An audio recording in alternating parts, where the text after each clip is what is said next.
we're going to be planning a content lesson. Okay. Okay, so what content? This content planning is a little different than just the lesson. We're going to focus just really on that content that you'll be teaching. So what content will we be focusing on?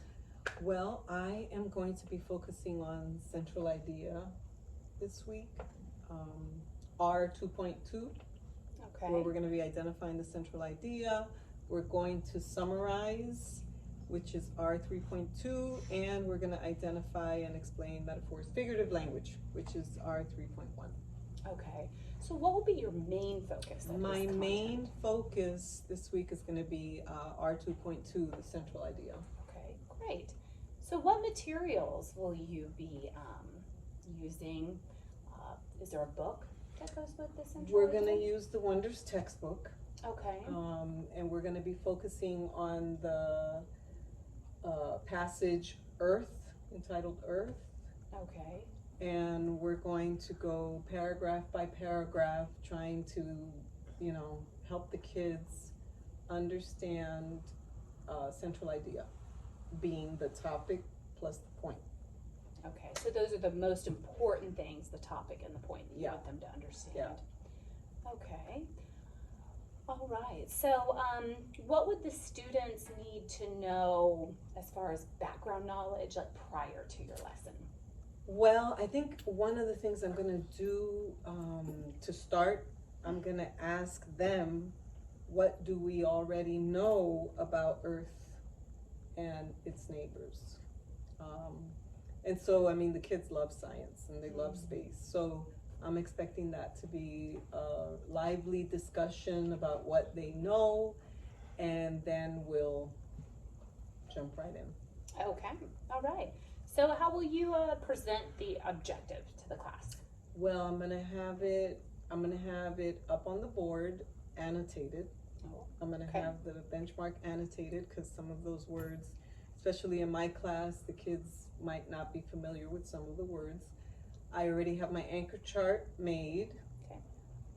So I'm referring to my anchor chart throughout the lesson. I also have the benchmark smaller so that they can glue it into their ELA interactive notebook, and we're going to annotate it there as well, so they have that in front of them. Okay. Now, how will you know if the students are understanding or not? Well, I do a lot of checks along the way.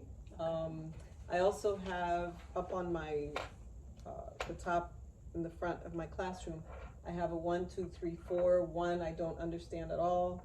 2, I'm understanding a little. 3, I'm understanding. 4, I mean, I could teach it. And along the way, I ask the kids to, put 1 finger, 2 fingers, 3 fingers, or 4 fingers.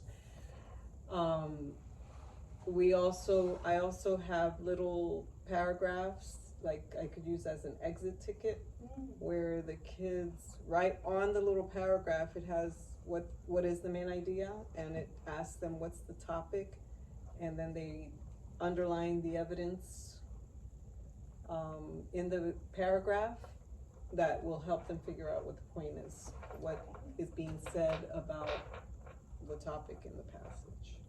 Fantastic. And they can turn that in. Okay. So now, after all this takes place, what are you going to have the students do? Will there be an activity or anything like that? Or Well, I also, I like to use the Digital Wonders. okay. Also, they have central idea Excellent. in there that I assign in Google Classroom. And so the kids actually collaborate with one other person, where they read it, take turns reading it, and then answering the questions. Okay. All right. Sounds good. You think that's okay? I do. Wonderful content planning. Sounds like you have everything together. Okay, thank you. Thank you.